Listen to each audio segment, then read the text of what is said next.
Welcome to our channel Sunita with Sunita, जहां आप सुन रहे हैं निरोत्पल मृणाल द्वारा लिखित उपन्यास डार्क हॉर्स। अब तक इसके 19 अध्याय हम पढ़ चुके हैं।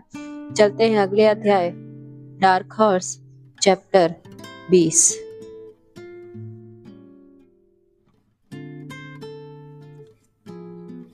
पीटी के तनाव से मुक्त होने के बाद सभी हल्का महसूस कर रहे थे। यही वो सबसे अनुकूल समय होता था जब वर्ष भर घर नहीं जाने वाले विद्यार्थी भी एक बार अपने घर गांव घूम आते थे। राय साहब तो पिछले 1.5 साल से घर नहीं गए थे।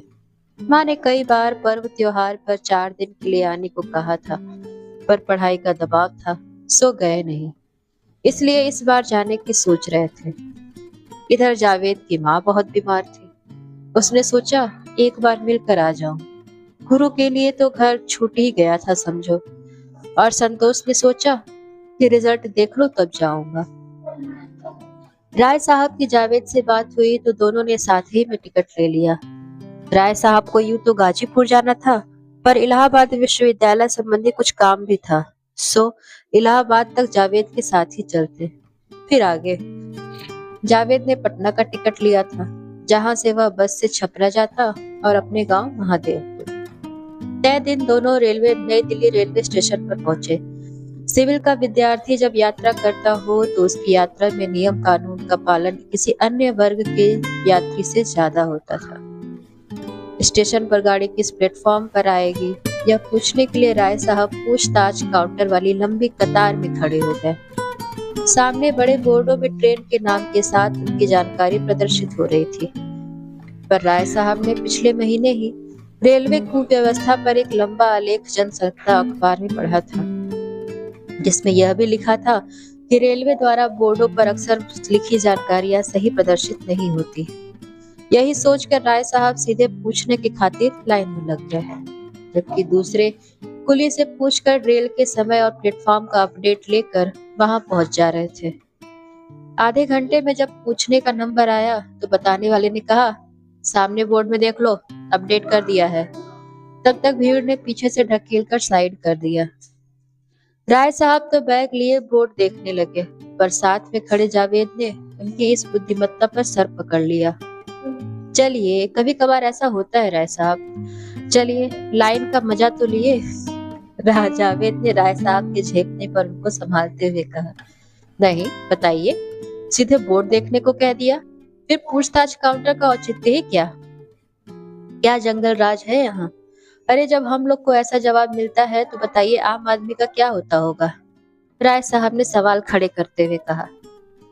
राय साहब की बातों से ही स्पष्ट था, सिविल की तैयारी करने वाले लोगों में अपने को लेकर एक खास वर्ग चेतना थी। हर लिहाज से मैच करने के बावजूद वे खुद को आम आदमी से अलग वर्ग समझते थे, और इस वर्ग को सीधे तौर पर आम वर्ग कहा भी तो नहीं जा सकता था, क्योंकि इस देश में 2 तरह के वर्ग हैं, एक खास वर्ग जो ब्रेड खाता है और एक सामान्य वर्ग जो रोटी खाता है। लेकिन इन दोनों से इतर सिविल के छात्रों का यह ऐसा वर्ग था जो घर के भेजे पैसे से अभी तो ब्रेड खा रहा था, पर आगे की रोटी की चिंता थी। सो यह वर्ग खुद को खास और आम के बीच में ही रखता था।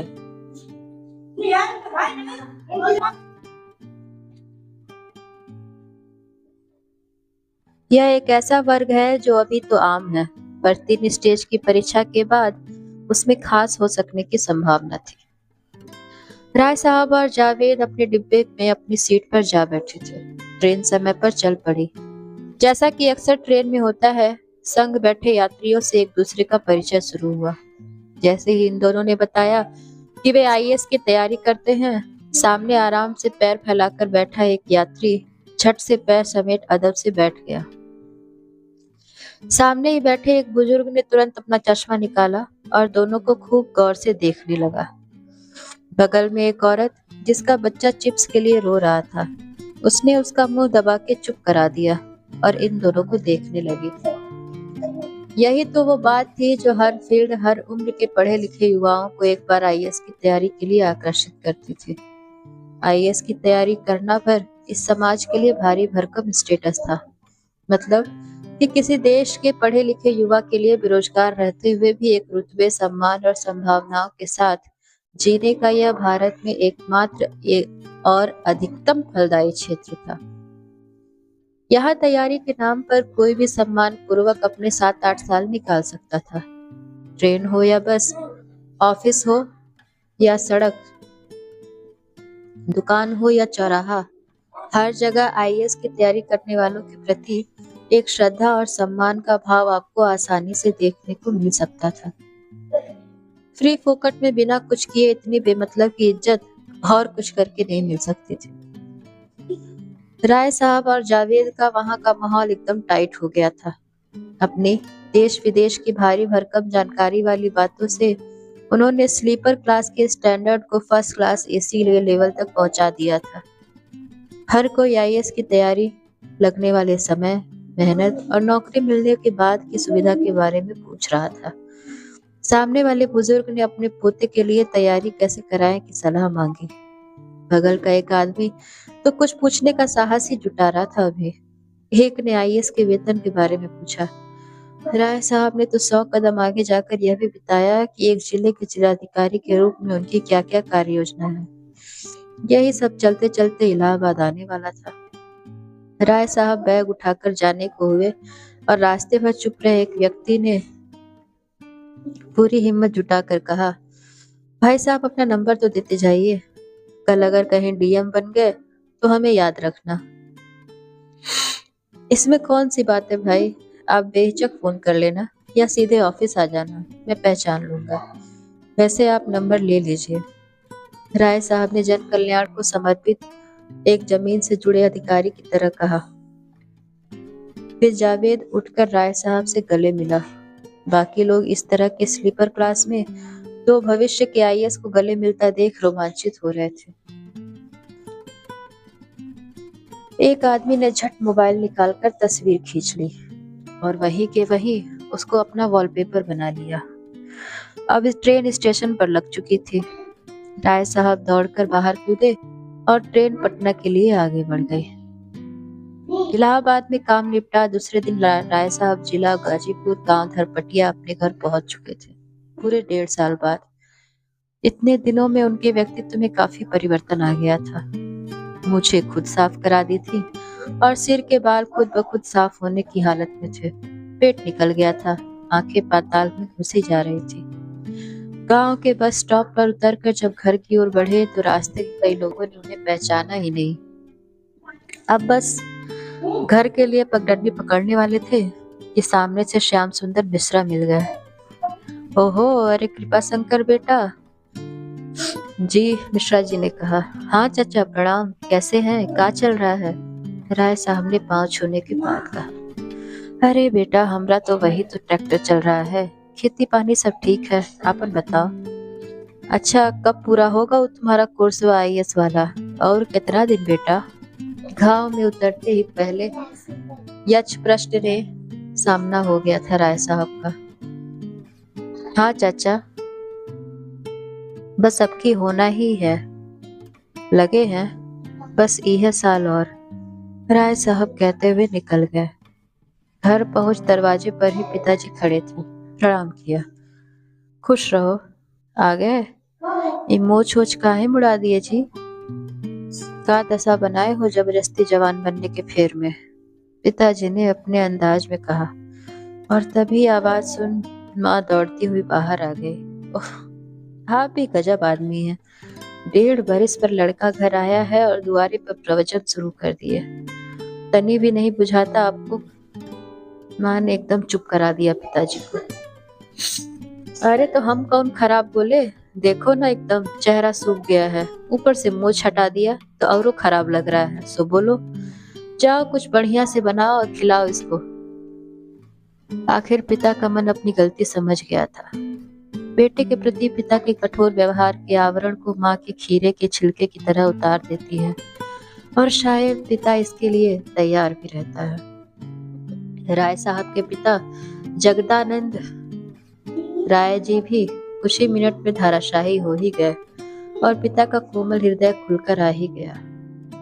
सुनो, अभी 10 दिन बढ़िया से खाओ पियो और छोड़ो एकदम पढ़ाई का चिंता। देख नहीं रहे हो, बाप की उम्र का दिखने लगे हो अभी ऐसी उम्र में। बोलकर जगदानंद जी बाहर से किसी काम से निकल गए। शाम को राय साहब गांव घूमने निकले। बगल मंदिर के पास चबूतरे पर लोग बैठे हुए थे।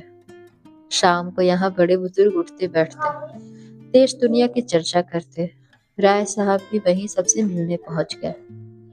आओ कृपा शंकर आओ, सुबह सुबह आए हो, बड़े दिन पर आए आपकी। गांव के एक मुंह बोले चाचा ने कहा। हाँ चाचा, फिर निकलना है, बस एक ही हफ्ता में। बड़ा लंबा चौड़ा पढ़ाई है आईएएस का, राय साहब ने कहा। राय साहब के उस बैठक में शामिल हो जाने से अचानक गपशप का लेवल बढ़ना तय था। सब राय साहब को सुनना चाह रहे थे। साथ ही जिज्ञासु लोग कई प्रश्न भी पूछना चाह रहे थे, क्योंकि उन्हें पक्का यकीन था कि आईएएस की तैयारी करने वाला लड़का हर चीज का जवाब जानता ही होगा। बातचीत चली रही थी। दीनानाथ शुक्ल जी ने राजनीति पर हो रही चर्चा के दौरान एक मुद्दा उठाया। बताइए, ये नेता लोग जानते कुछ नहीं है, लेकिन भाषण पेलने में जावे है। कोई गांधी को गरियाता है तो कोई नेहरू को, और तो और कोई मनु संहिता फाड़ रहा है। ये माया बहन को ही देख लीजिए, अम्बेडकर की मूर्ति बनवाती हैं, पर अम्बेडकर का जन्म कौन सी ईस्वी में हुआ ये पूछ दीजिए तो माथा घूम जाएगा। बात तो सही है। बात बहुत मार्केबल उठाए हैं माँ दीनानाथ जी। अच्छा, सही में हो, कब हुआ था इनका जन्म? अच्छा, एक को जानकारी रखना तो चाहिए ही, सत्येंद्र राय जी ने कहा। अब कृपा शंकर के रहते हमसे क्या पूछते हैं? दीनानाथ जी ने अपनी इज्जत बचाते हुए कहा। सब राय साहब की तरफ देखने लगे। राय साहब तो जैसे अंदर से कांप गए। मन से उत्तर ही नहीं आ रहा था, बस आ रहा था कि कहीं डूब मरूं। सोचा भी नहीं था कि 7 साल का बनाया हुआ भौकाल एक मामूली प्रश्न से टूट जाएगा। हाँ चाचा, बहुत गहरी बात बोले आप। अम्बेडकर जी को पढ़ना पड़ता है, तब जानिएगा कि क्या चीज थे वो। खाली संविधान नहीं, बहुत कुछ लिखे हैं वो एक संविधानविद और कानूनविद से कहीं ज्यादा उनकी भूमिका एक समाज सुधारक की रही थी। पर आज भी हम अम्बेडकर के किए कार्यों का मूल्यांकन करते वक्त उनका बस एक ही पक्ष सोचते हैं। जरूरत है अम्बेडकर के सर्वपक्षीय मूल्यांकन की, उनकी प्रगतिशीलता के विचारों को लोगों तक पहुंचाने की। राय साहब पूरे रफ्तार में बोले जा रहे थे। तभी सत्येंद्र राय जी ने टोकते हुए कहा, हाँ बेटा, उनका जन्म 21 तनी। देखिए ना, एकदम से स्लिप कर गया। अब राय साहब की इस बात पर कन्विंस होने को थे, पर जिज्ञासा तो जिज्ञासा है। सत्येंद्र ने आखिर में पूछ ही लिया, अच्छा कृपा बेटा, ये नेहरू के पहले मरे थे कि बाद में? मृत्यु कब हुआ था इनका?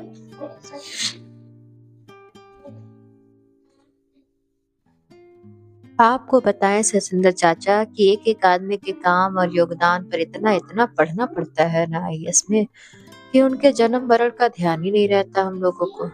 वैसे ये सब आदमी कब मरता है? युगों युगों तक जिंदा रहता है। हमारे विचारों में जिंदा है अम्बेडकर, हमारे संस्कारों में जिंदा है अम्बेडकर, हमारे संविधान के रूप में हमारे मार्गदर्शक की तरह आज भी जिंदा है अम्बेडकर। अम्बेडकर कभी मर नहीं सकते चाचा, कभी नहीं। एक जोरदार भाषण के साथ राय साहब वहां से उठे और सबको प्रणाम बोलकर निकल गए।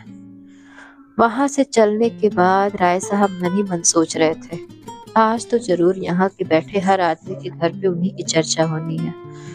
सब न जाने हमारे ज्ञान की शंका पर क्या बोलेंगे। कुछ यही सब सोचते हुए घर वापस आ गए।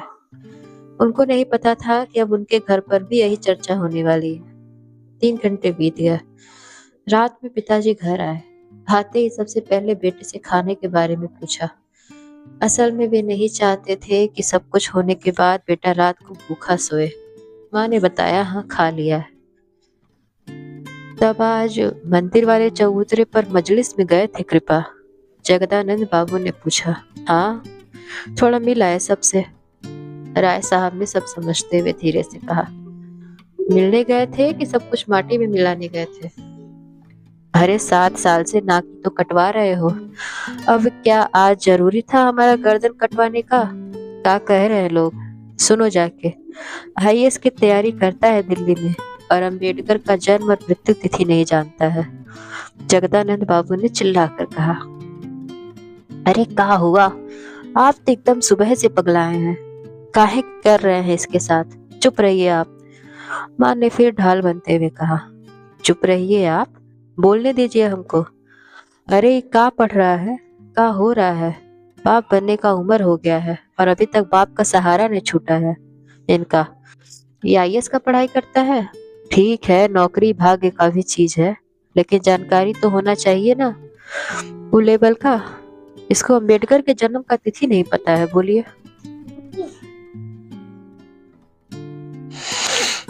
जगदानंद बाबू बोले जा रहे थे।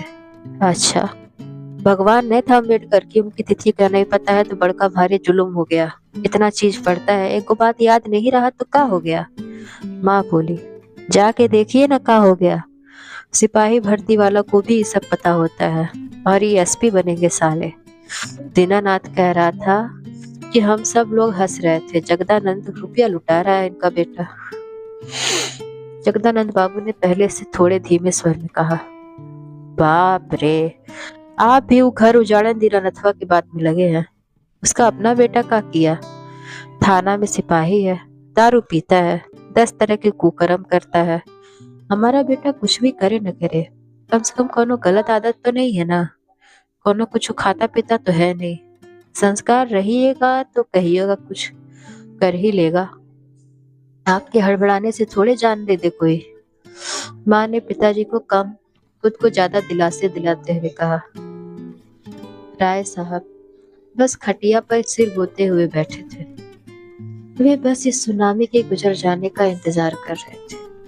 तभी जगदानंद बाबू ने एक बिजली माथे पर गिराते हुए कहा। देखो अब बहुत हो गया बेटा, चुपचाप कहीं देखो दूसरी नौकरी का जुगाड़। तुम अम्बेडकर का जन्म तिथि बता भी देते तो भी हम नहीं अब कर सकेंगे दिल्ली का खर्चा उठाने का काम।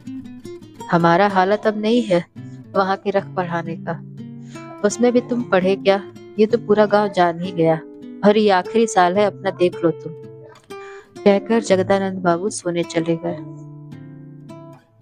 इधर महादेवपुर में जावेद खान के चाचा ने तांडव छेड़ रखा था। तुम्हारे अब्बा कुछ अलग से तो छोड़ के गए नहीं, जो बस खेती ही थी।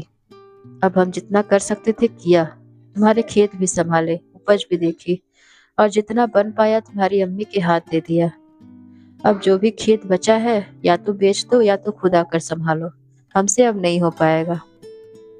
जावेद के चाचा इलियास मियां ने कहा। पर चाचा, हम 15 बीघा से 3 बीघा पर तो आ ही गए। सब तो आप ही को बेच दिया। अब कुछ दिन की बात है, आप संभाल दो। इसमें कौन सी आफत आ गई है? अम्मी बीमार है इसलिए थोड़ी ज्यादा पैसे मांग रहा हूँ। अगली उपज में हिसाब कर लेना आप। जावेद ने भरे गले से कहा। अरे कैसा हिसाब? वहाँ 4 लकीरें क्या पढ़ ली, थोड़ी तालीम ले ली तो इस तरह की बदजुबानी पर उतर आए? हमने तुम्हारी अम्मी के इलाज और दवा में न जाने कितने खर्च किए, पर आज तक उसका हिसाब नहीं किया। अब बताओ कहाँ से होता यह सब? अगर हर बात का हिसाब करते तो अल्लाह जानता है हमने कितना किया। कोई खैरात तो बांटी नहीं थी यहाँ। इलियास मियां ने हाथ मुंह चमकाते हुए कहा। चाचा जान, थोड़ा सब्र कर लो। इस बार इम्तिहान दिया है, नतीजे आए तो सब वसूल कर दूंगा। कर्ज का कहर लेकर नहीं मरूंगा। चलो 1 बीघे की कीमत लगा दो, कल पैसे दे देना। जावेद कहकर जाने लगा। जावेद बीपीएससी की मुख्य परीक्षा पास कर अपने साक्षात्कार के परिणाम की प्रतीक्षा में था। देख लेता हूँ ये नतीजा भी। दर्जी का बेटा हाकिम बनेगा। पूरा महादेवपुर देख ही रहा है तुम्हारा इम्तिहान, कहकर इलियास मियां बरामदे से बाहर चले गए। इलियास मियां से बहस के बाद जावेद माँ के पास वापस आ गया। जावेद की मजबूरी का फायदा उठाकर इलियास मियां ने उसकी सारी जमीनें औने पौने दाम में खरीद ली। आज भी माँ के लिए 1 बीघे का सौदा कराया था जावेद। अब उसके सपने और महादेवपुर के बीच में केवल 2 बीघे का फासला था। यह बिकता तो उसे पढ़ाई छोड़ वापस आना होता। पर बचपन से संघर्ष की विपरीत धारा में अपने सपनों की नाव लेकर निकला जावेद इन लहरों से भी पार पाने को लड़ रहा था। उस दिन वह माँ से लिपटकर खूब रोया था। जब माँ के मुंह से निकला था, पता नहीं दफन होने को 2 गज जमीन भी बचेगी कि नहीं, पर तू हारना मत जावेद, अब्बा का सपना पूरा करना। ये जमीन जाने दे, तुझे तो आसमान जीतना है। आज के लिए बस इतना ही। मिलते हैं अगले दिन अगले अध्याय में। तब तक के लिए नमस्कार।